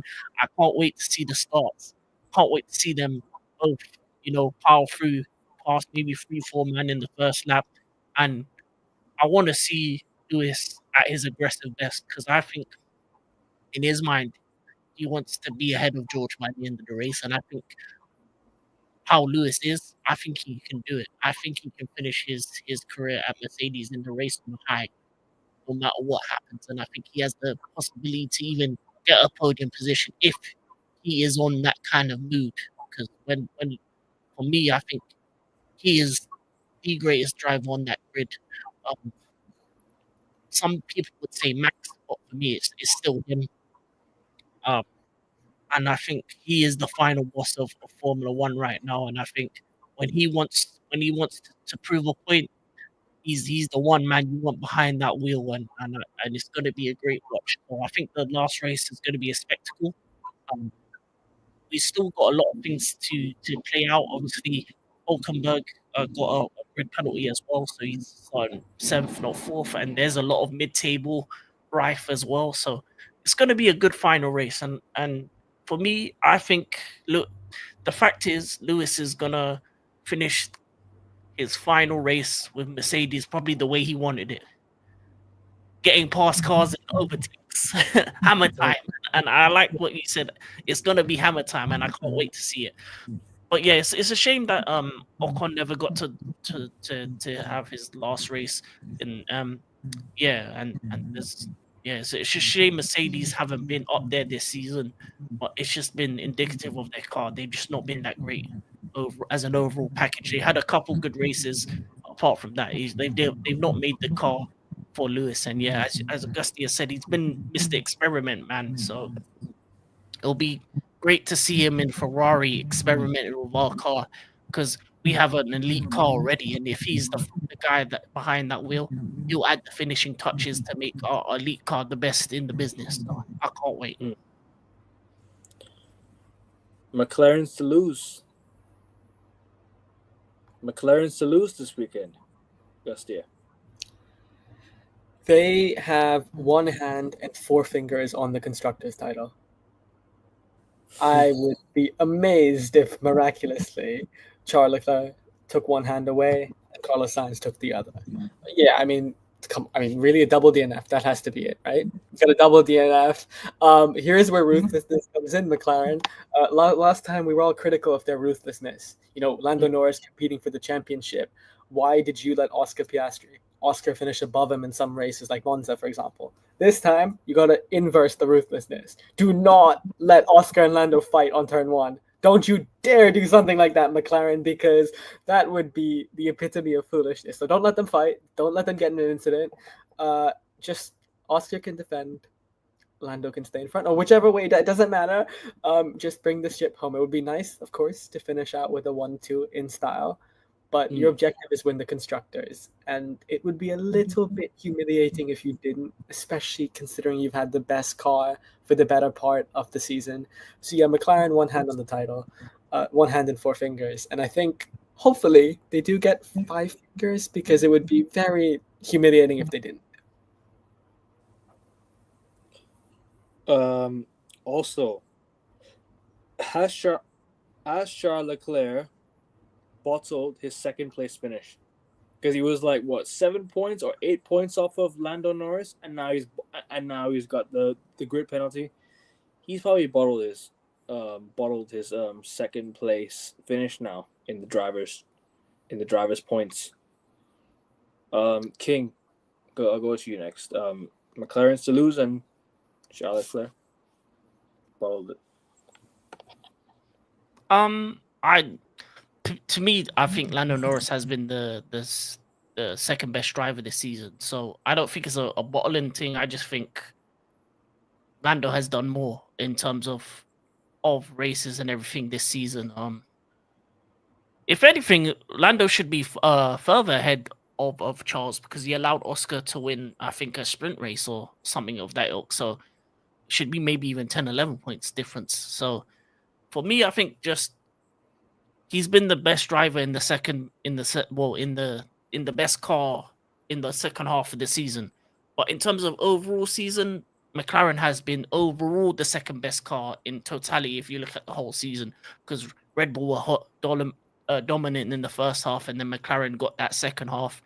So if you're in the most dominant car, second place is pretty much yours. And I think Lando is a great driver. So it's just a shame, mechanical stuff, because obviously the crashes, DNFs, and things over the season lead to you doing these things. And obviously, some of the crashes happened even when I don't think Charles was in the car, because you've had, in terms of Ferrari, a lot of guys come in as testing and stuff like that, where crashes have happened with Oliver Behrman, and then you know what, we'll see the Leclerc brothers in the testing. That was really nice. But yeah, I don't think he bottled it. I just think once you get that 10 grid penalty, it's very hard for you to unless you have the best car like the Red Bull in a couple years ago, or the Mercedes when they were dominant, where you can start 10th, 11th and still win the race. It's always a fighting. You're always going to be fighting from the back. So it is what it is. He just messed up as I said, he messed up in quali 2. That kind of mistake ruined his race. He's starting from 19th. So yeah, unless both the McLarens DNF, I don't see Lando not finishing second in the current championship. He's deserved it. I've liked him this season. I've liked him as a driver. For me, I think I like the two McLaren drivers. I think they have one of the best partnerships in the grid. Outside of Ferrari, I think they have the best driver partnership, because with Red Bull, you're let down by Mercedes. Have a decent partnership, but they just haven't had the car. So yeah, I've liked McLaren this season, in all honesty. But I don't think the only thing Charles' mistake made was in the actual qualifying, by not actually getting into Q3 by going over the track. You can't make that mistake. But outside of the 10 grid penalty, that's out of his hands, because that's over the season. And Ferrari probably next season, and the drivers next season, need to be better at keeping it clean when it comes to not crashing, just like Gasly has this season. McLaren's to lose. King. Oh, McLaren. It is theirs to lose. Augusta, thoughts on Charles Leclerc bottling his chances of finishing second, and what King said. I'm gonna agree with King. You can't bottle something you never had. You can't do that. Lando Norris and McLaren have been by far the fastest constructor since race 10 of the season. So that's over half the season. So Charles Leclerc should have never really had a chance. What you can say is, yes, a couple mistakes across the way cost him second place. But to that, I would say McLaren made more mistakes. So no, I don't think he bottled second. I think bottling is Tottenham in a 2-horse race in 2016 against Leicester. I think bottling is what PSG and Spurs do every single Champions League campaign. That's what bottling is. Bottling is not Charles Leclerc. Now, when it comes to Charles Leclerc today, specifically, Ekevin, you and I differ on this. By the way, guys, I hate to do this publicly, but there's a bit of feedback. I can hear myself. I can hear my echo when I talk. Not mine, I think. King, is that yours? No, I was muted, so. Oh. I can hear it when I'm. I guess go on. I'm sorry. I'm muting myself, bro. No, it's okay. I'm so sorry to interrupt, but I can hear it over myself. So it happens. Don't worry. It happens to all of us. We're human. We wouldn't be here if we weren't. I think with Charles Leclerc, Ekevin, you and I disagree. We really disagree. But I do think that it was clear and obvious that he exceeded track limits. All 4 tires exceeded the white line.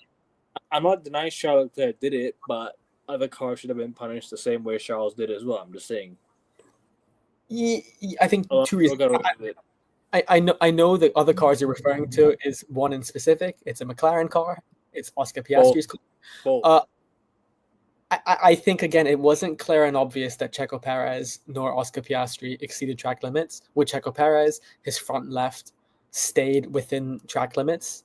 So he had one tire was constantly in track limits within, whereas Oscar Piastri as well was never clear and obvious. I think with Formula One, I mentioned this last time, you have to make regulations and officiating more transparent and more clear, less ambiguous. So I think, again, Nico Rosberg and Danica Patrick made some very good points on the post F1 quali show. Tennis has Hawkeye. Tennis has Hawkeye throughout the season. So when you talk about a white line, you don't have to guess. You don't have to have human error to see, oh, did you cross the white line or did you not? Is the ball in or ball out? So tennis has Hawkeye. Why doesn't F1 have something like this? The FIA already have such a horrid history and continuing of making error upon error upon error. So why don't we have Hawkeye? Why don't we have some automatic technology? We're in the age of AI. We're in a revolutionary time for technology. Why are we not adjusting to the times? So yeah, that to one. And secondly, just be more transparent. I think if it's clear and obvious, then rule it out. I don't like how everything is so scrutinized because that takes the human element. Eventually, like we just mentioned, we're all human. We don't play the game in slow motion. We play it in real time. So don't test us and examine us based on a slow motion replay. Test us based on how we are playing. So yeah, I mean, even if that creates a couple bits of error, that's fine. But there has to be some proportional standards. So just make it more clear and obvious. The rules and AI, technology, Hawkeye, use it. It's going to prevent a lot of error. And will, again, avoid having safety issues as well. So yeah, that's what I would say here. And when I meant bottled it, right, I meant bottled his chances to finish second on the last day, because obviously he's now got the penalty, and now he's starting last. He's 8 points behind Lando Norris, even though it should not be 8 points. Yes, however, it is 8 points factually. He's bottled his own chances of getting second, because he could beat Lando Norris on the last day and get second, right? That's what I meant by bottling his chances. But no difference between second or third really is you don't win anything for it. So it's what it is. You only get remembered for finishing first. True money, but at the same time you only get remembered for finishing first. You don't get remembered for finishing second or third. It's always the winners that people remember, not top four football fans. But yeah, there's more to quality. Like, we have to talk a bit more about quality before we close out. Let's at least talk like 10 minutes more or something like that, and we'll wrap up. We'll give our predictions as well. So, before we do so, any interesting points that I might have missed out on asking you guys? Obviously, you mentioned Kevin Magnussen's or Nico Hulkenberg. Sorry, I don't remember who it was. Was it Magnussen or Hulkenberg that got the penalty grid? The Hulk. Hulk. Okay, so he got his 3-place grid. Grid penalty, didn't he? 3 places. Is there anything that I might have missed? Yeah, can I just add 2 quick points? Then I can pass it over to King. Nico Hulkenberg. If you've been watching the previous streams, I hailed him as one of the best drivers this season. Today's Q3 finish makes it 11 Q3 places across the season. That's beyond impressive for a Haas car that has improved. But it's also nice to see a Haas car that doesn't just translate into solely quali pace, but also has it on the race day. So that's nice. The other point is I want to give a special mention to Valtteri Bottas, because Valtteri Bottas finished in Q3 for the first time, at least in the second half of the season, first time since China, I think it was. So it's really nice in what could be his final ever race in Formula One, which would be a shame because Valtteri's a great guy. And he is a good driver. I really do rate him as a driver. I think as a second driver, he's clearly proved much better than the likes of Sergio Perez. You can make the case that his career is still better than the likes of Lando Norris, even Charles Leclerc so far, because he did do it push come to shove. There is a different level of pressure when you're competing for race wins and championships. And Valtteri, like Barrichello for Schumi, maybe is the best second-hand man because he knew his role and he executed it well. And even sometimes he did go for race wins and have some spectacular performances. So for Bottas, nice to see him in 9th. And I think, again, it's nice, it's sweet. I hope he does get an opportunity to drive in a Formula One car again. But he had insane pace. Really took that car that doesn't deserve to be anywhere near Q3 into Q3 and on merit. So kudos to him. Yeah, I'll pass it to you, King. Yeah, I'll add another guy, Gasly. He was up there as well. Obviously, the Alpine got some new upgrades that look really good. So that's why it's a shame that that we didn't get to see Ocon in that car, because I think Ocon in that car could have got a Q3 finish as well. So, and Perez was lucky to even be in Q3 because of the Charles incident. But yeah, man, it's good seeing Pierre up there, Hulkenberg up there. The only other thing I want to talk about is the tea between Max Verstappen and George Russell. Obviously, they had some choice words against each other, and to be honest, I agree with both of them. I think they both come off that way in certain instances, but that happens when you're competing with each other and you're trying to be the best in Formula One. You're gonna have moments where you're not gonna like each other that much, and I think Max, especially because he's Dutch and the way he is, can rub a lot of people the wrong way because of his manner. And then obviously you got George, the Britishness of kind of being kind of like, smiling in front, but behind the scenes he's doing all the nonsense. So it'll be exciting to see them two in an actual title fight. Red Bull, Mercedes, when get your cars up there, because I'm gonna need to see them two fighting more often. Because if this is what they're doing when they're not even like competing with each other like that, I want to see that title race. I'm not gonna lie to you. I want to see that title fight. I'm a Ferrari fan, but I love the drama, and I think with Ferrari and McLaren, it's too nicey nice. It's too nicey nice. I need some drama. I need some. I need some handbags. That's what made the Verstappen Hamilton title fight so spicy, is because that even though they respected each other, they couldn't stand each other when it came to driving. and you saw it with the crashes, with the elements, with the other things. So I need to see more of that. So hopefully next season we can see a bit of feistiness. And I think even Lando Norris himself, even though he's friends with Max, he saw the bad side of Max when it comes to going for a championship, and he kind of questioned that friendship at times. So I'm gonna need these drivers to man up and start fighting Max, because this ain't no child's play. This is where the big boys play. I'm gonna need to see some real men in this Formula One thing, and I need the violence. I need the quotes. I'm tired of this niceness. We're not all meant to be friends. We're on different teams, and we're fighting for one title. It's an individual sport, but a team game. So yeah, I'm gonna need more of that. I liked it. I liked it a lot. Individual motorsport, just to correct you there. Actually, there's something I want to mention, and I know it's really off topic.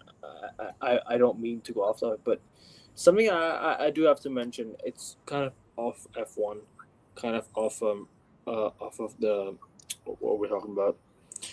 I'm so glad Michael Antonio has pulled through and has gained consciousness and made it out of that crash, because if anyone has seen the pictures of his car accident, yeah, I genuinely don't know, like a miracle has happened. And in times like these, in situations like these, you only have to pray for others, leave sport, put everything to the side, and pray and hope for some others to pull through. And I'm glad he's pulled through, and I'm glad he's made it. So big up Michael Antonio, wishing you a speedy recovery. And I hope you get back on the pitch really soon, because he's one of a kind, one of the nicest personalities out there. You have to respect what he's done in football. You have to respect what he's been. You have to give his respect. Obviously, what he's going through right now, and hopefully he pulls through soon. Obviously, he's pulled through. He's gained confidence. He made out. And then big up to him, man, and glad he survived such a horrific. What could have been a life, and what could have been, it is very life threatening, but what could have been a complete life threatening accident. But yeah, sorry to go off topic. I just wanted to get that off my chest before I say something else. Any last thoughts on other qualities before we move on to predictions? Any from both of you? All right, we'll go into predictions then. Race winner, top three. Race winner. We'll leave the constructor championship out, because this constructor championship is over. McLaren have won it, pretty much. Predictions, top three. Ooh, I think there'll be a couple safety cars. I hope. That'd be nice. I hope everyone is safe. Maybe Charles Leclerc can go through, but we'll see. Yeah, but one of the McLarens will definitely be on the front row. I think, put it this way, it'll be a McLaren sandwich. I don't know who will be in between, but no, actually, no, screw that. Let's just go ballsy. Let's go Lando, Oscar, and Lewis.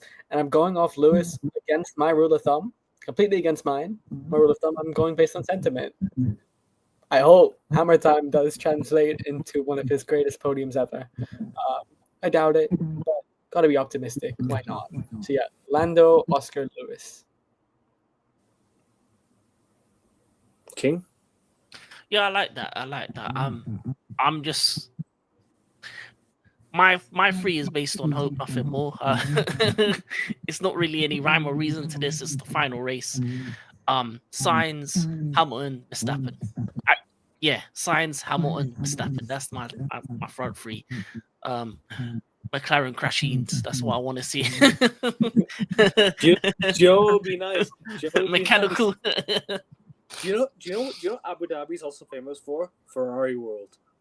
I've been to Ferrari World in Abu Dhabi, and trust me, if Ferrari win tomorrow miraculously, bro, go to Ferrari World and throw a party. Right then and there. It'd be nice. Because Ferrari World exists in Abu Dhabi, so yeah.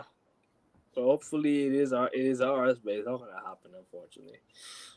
Miracles do happen, but not tomorrow. I'm sorry, not tomorrow. For me, I'm gonna go with the two McLarens and Carlos Sainz. I think the top three stays the same.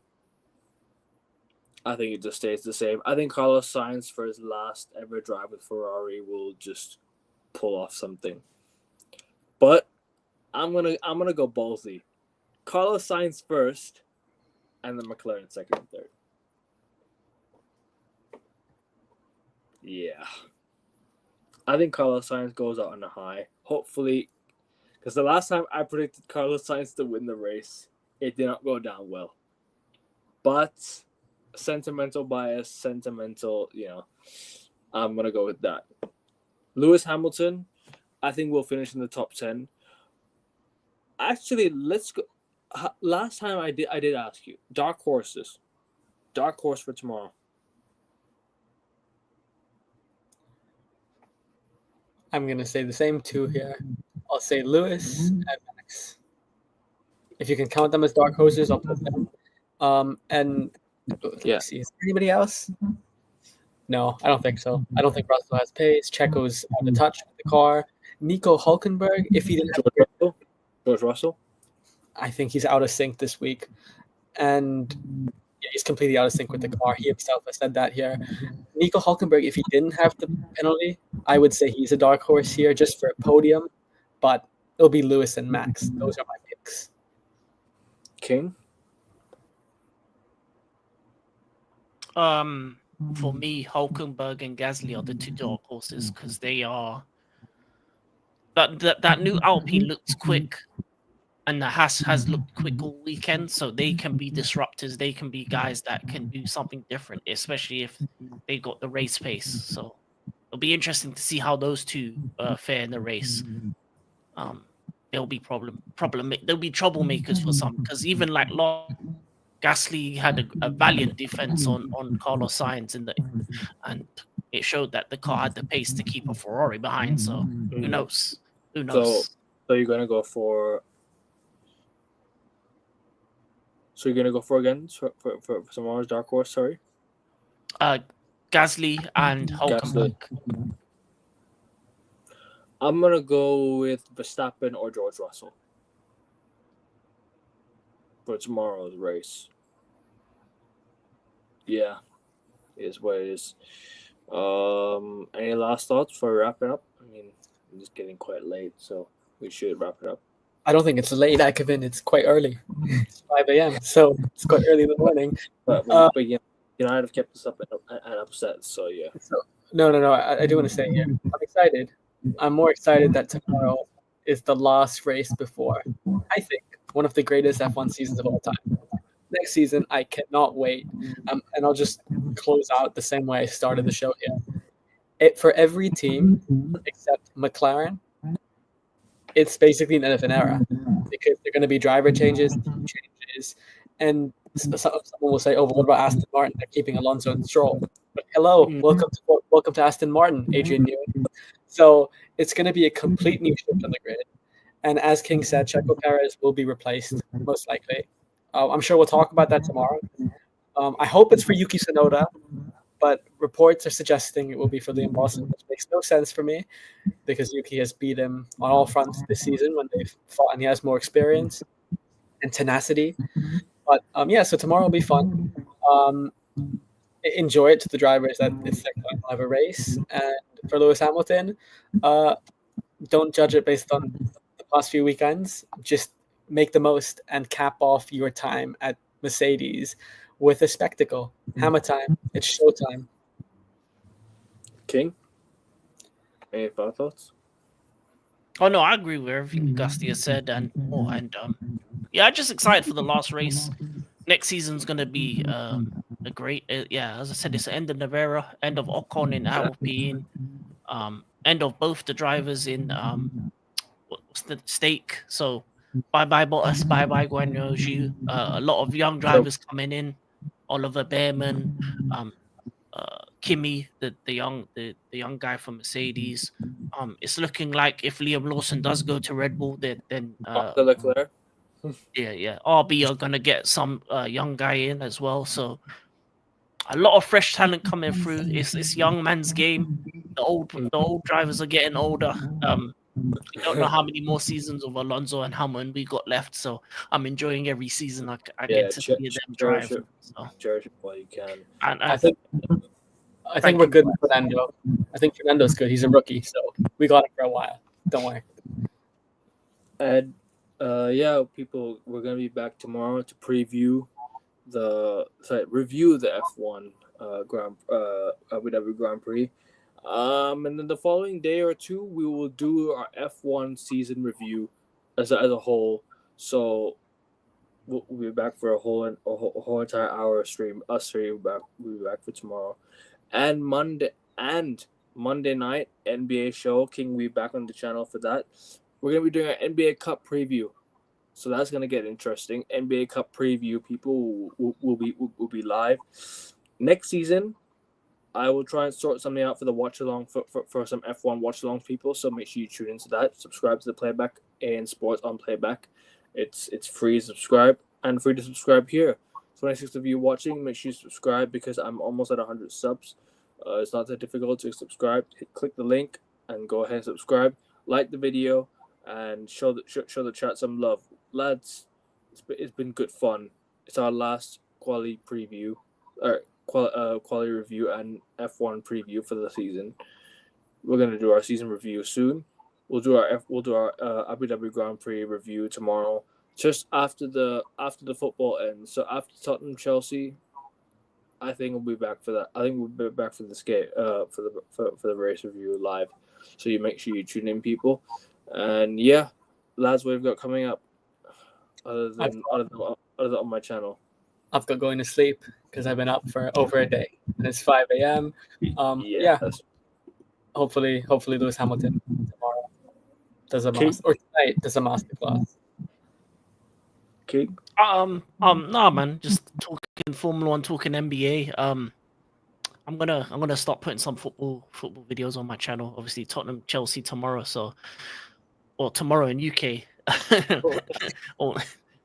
So that's going to be a good game. I need a big win. And yeah, man, I'm just excited, man. It's a good weekend of sports. NXT deadline this evening as well. So I'm going to watch that. So excited for that. And yeah, UFC's also about. So yeah, good weekend for sports and entertainment. So score predictions for that. Score predictions for Tottenham Chelsea. I'm going to go the Chelsea win 3-1. 3-1? Yeah, no, I agree with you. 3-1. I think we'll concede, but we'll beat them, I think. Gustia? I got goals galore. I think it'll be a Desmond, a 2-2 draw. Fair. But yeah, if you listen to us for today, like, share, subscribe, all the good stuff. Fuck United. Come on, Ferrari. See you. Take care.